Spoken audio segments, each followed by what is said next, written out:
Okay, so picture this. You're swamped at work. That second cup of coffee is calling your name, and you haven't moved from your desk for hours. Sound familiar to anyone out there?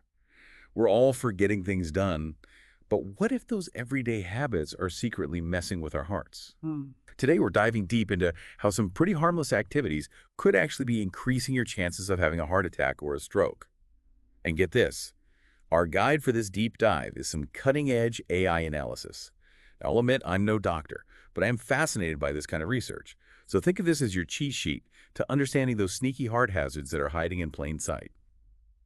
We fed the AI a ton of data and asked it point blank, what everyday things are actually putting our hearts at risk? Mm, And the results, well, let's just say I'm rethinking my entire daily routine. it really makes you see how those small choices we make each day can really add up. It's not always the big life changes, it's those little things that can really make a difference. Right, we all know that smoking tons of drinking and living on pizza isn't good for us. But the AI went way beyond those obvious things. Exactly like take skipping breakfast. Most people know it's not the best thing, but the AI found a direct connection between skipping breakfast regularly and a higher risk of atrial fibrillation. Atrial fibrillation is basically an irregular heartbeat, and what's even more interesting is the AI found that the risk is even higher for women. Wait, so rushing out the door every morning without breakfast could lead to heart trouble down the road? And women are hit even harder. Yeah. This is already pretty eye-opening stuff. And it's not just about what we're not doing, it's also about those sudden bursts of activity after being mostly sedentary. The classic weekend warrior scenario. The AI's analysis actually showed that this kind of sporadic, intense exercise without the right conditioning can trigger plaque rupture in your arteries. And that makes having a heart attack more likely. So going all out at the gym once a month is actually doing more harm than good. Maybe I need to rethink my occasional yoga binges. Consistency is key. Even short bursts of activity throughout the day, like having walking meetings or taking the stairs, can make a huge difference in lowering your risk. Small, sustainable changes end up being more effective than those infrequent, intense workouts. So ditch the all-or-nothing approach and just try to move a little bit throughout the day. Got it. But what about sleep? I'm definitely a night owl. hmm I always thought that 8-hour rule was more like a suggestion, not a requirement. And that's where the AI's findings get really interesting. It found that both too little and too much sleep are linked to a higher risk of heart attack. It seems like the sweet spot is somewhere between 6 and 9 hours of sleep. It's all about finding what works for you, but being consistent is really important. So I can't just catch up on sleep on the weekends. Darn, looks like my body needs a regular sleep schedule. Speaking of regular routines, let's talk hydration. I know water's good for me, but can it really affect my heart that much? Absolutely. The AI analysis showed a strong connection between dehydration and a higher risk of blood clots, and those clots are a big factor in both heart attacks and strokes. Basically, when you're dehydrated, your blood thickens, which makes it harder for your heart to pump, and that makes it easier for clots to form. Wait, so something as simple as not drinking enough water could actually contribute to a heart attack. That's a serious wake-up call. It really shows how those basic needs, like staying hydrated, are way more important for our heart health than we think. Try to drink at least 8 glasses of water a day, even more if you're exercising or it's hot out. All right, consider me officially part of team. Mm. Hydration is life. But let's be real, our lives are busy. Work deadlines, family stuff, social media. It feels like we're always being bombarded with stress. Is the AI telling us we need to become hermits to keep our hearts healthy? Not exactly, but what's fascinating is how the AI connected the dots between things that seem totally unrelated, like too much screen time, overeating, holding grudges, and even working too much. And the common thread is chronic stress. So it's not just about avoiding big stressful events. Even those little everyday annoyances are adding up. Exactly. That constant release of stress hormones, like cortisol, is putting a strain on our cardiovascular system. It's like keeping your foot on the gas pedal all the time. Eventually, something's going to give. This is making me rethink my whole day. Yeah. I need to figure out where those sneaky stressors are hiding and find ways to chill out. But where do we even start with that? Well, that's where the AI's insights become really useful. I feel like we're just drowning in stress these days. Yeah. Between work and family and just trying to keep up with everything. It's hard to even imagine finding a peaceful moment. And that's why the AI's findings about managing stress are so important. It Yeah. goes way beyond that generic advice to meditate more or take a vacation.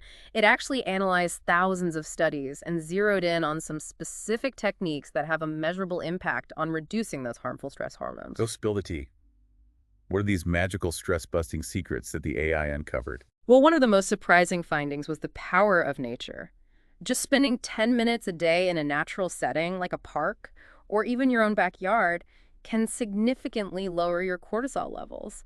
And it can also improve your heart rate variability, which is a really important indicator of a healthy heart. Wait, so I don't have to become some Zen master to get those benefits. Just stepping outside for a few minutes can actually make a difference.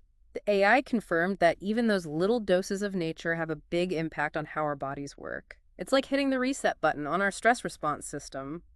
I'm already feeling more relaxed just thinking about it. But let's be real. Not everyone have a park or a green space right outside their door. What about those of us who are stuck in the concrete jungle? That's where the AI's next suggestion comes in music. Listening to calming music for just 30 minutes a day has been shown to lower blood pressure and reduce anxiety. And the best part is you can do it anywhere on your commute, at your desk, even while you're making dinner. So, trade in the True Crime podcast for some chill tunes. I can definitely get on board with that. But what about those days when you're just feeling totally overwhelmed, like ready to scream into a pillow overwhelmed? Well, for those moments of intense stress, the AI found that a technique called progressive muscle relaxation is super effective. It basically involves tensing and then releasing different muscle groups in your body. And that helps to kind of break that cycle of physical tension and mental anxiety. Interesting. So it's like you're tricking your body into relaxing by just going through the motions. I'm actually curious to try that. But all this talk about managing stress makes it sound like it's a constant battle. Is it even possible to live a totally stress-free life? Honestly, the AI's analysis seems to say that's probably not realistic, and maybe not even a good thing. A little bit of stress can actually be good for us. It motivates us to do things and achieve our goals. It's about finding that balance between challenge and overwhelm. So it's not about getting rid of stress completely, but about learning to deal with it in a healthy way. Exactly, and that's where building resilience comes in.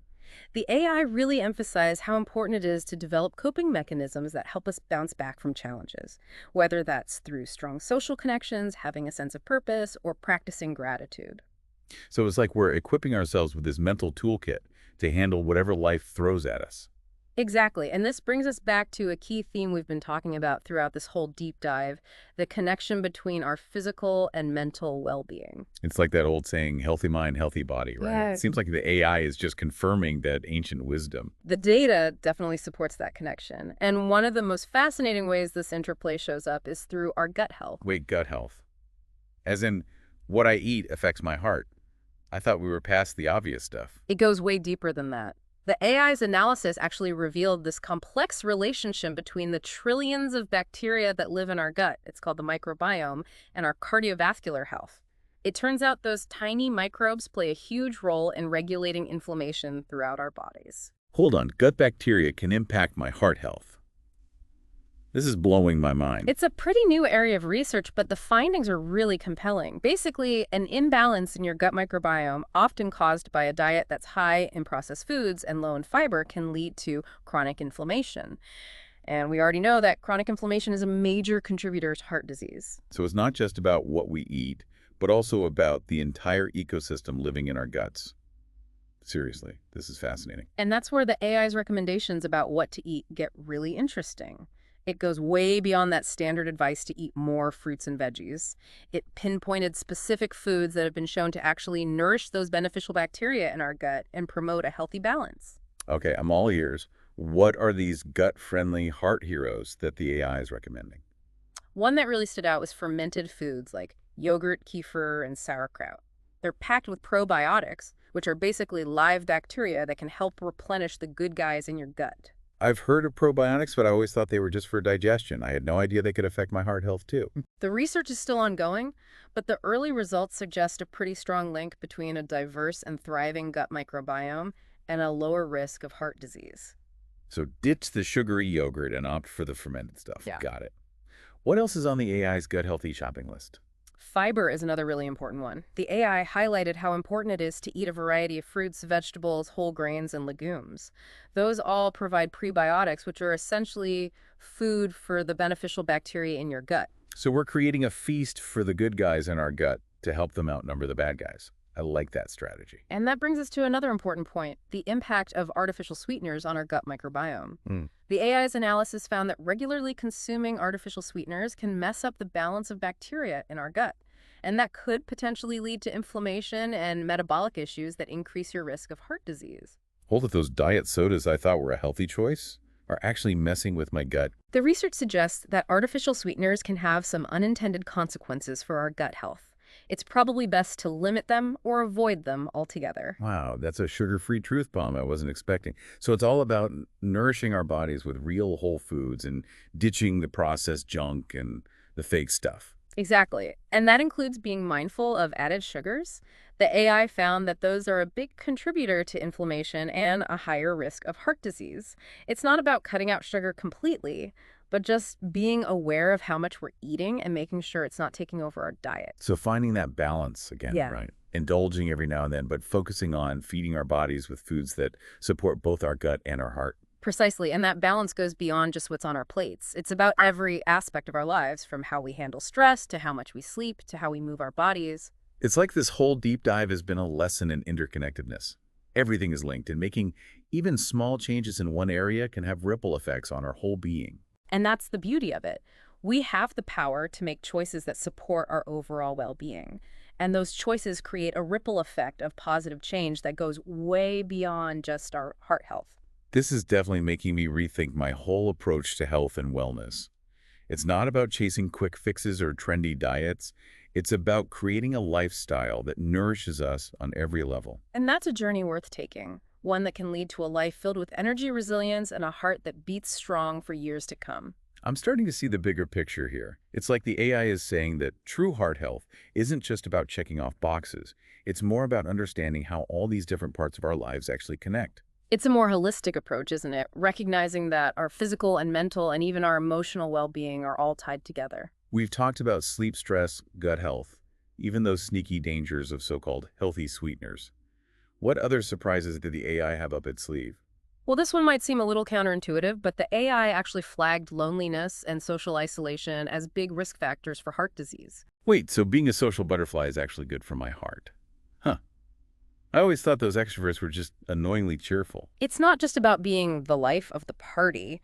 The AI found that having strong social connections, whether it's with family, friends, or even community groups, can actually protect our cardiovascular health. So quality over quantity then.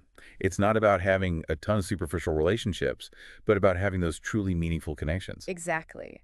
The AI suggests that those close relationships give us a buffer against stress, they provide emotional support, and they even encourage us to adopt healthier habits. It's like having a built-in support system for our hearts. But what about those of us who are more introverted by nature? Are we just destined for heart problems? Not at all. The key is to find connections that feel genuine and fulfilling for you.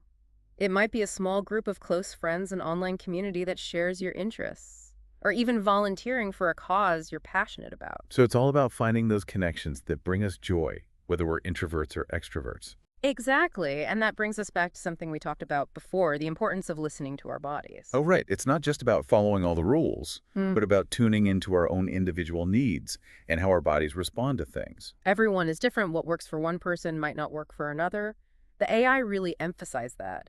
It's about experimenting, paying attention to how different foods and activities and environments make us feel, and then adjusting our choices based on that. So we need to become our own personal heart health detectives, using the AI's insights as clues, but ultimately trusting our own gut feeling. I love that analogy. It's about empowering ourselves with knowledge, but also realizing that we are the ultimate experts on our own bodies. This whole deep dive has been a real eye-opener. We started out thinking about heart health as just diet and exercise, but now we're seeing how it's really a reflection of our overall well-being. And that's the key takeaway here. It's not about trying to be perfect or following a strict set of rules. It's about making choices every single day that nourish our hearts, minds, and souls. I'm feeling inspired to take all this knowledge and actually do something with it. Maybe that means starting with a 10-minute walk in nature, or swapping that diet soda for a glass of water, or even reaching out to a friend I haven't talked to in a while. Those are all fantastic starting points. Remember, small changes can make a huge difference over time. It's all about progress, not perfection. And it's about taking control of our heart health, understanding that we have the power to make choices that will lead to a long, vibrant, and fulfilling life. Absolutely. And if I can leave you with one last thought to ponder, it would be this. Imagine your heart is a garden. What are you planting in that garden today? Wow, I love that. It's such a beautiful reminder that every choice we make is like a seed that we're planting for our future well-being. Exactly. So choose wisely, nurture your garden with care, and watch your heart blossom. I think our hearts are feeling pretty full after this deep dive. Thanks to the AI's insights, we've uncovered some hidden heart hazards. We've explored the power of those everyday choices, and hopefully we've sparked a little inspiration along the way. It's been a pleasure diving deep with you. Remember, you have the power to create a heart-healthy life, one choice at a time. Until next time, keep those hearts happy, healthy, and beating strong.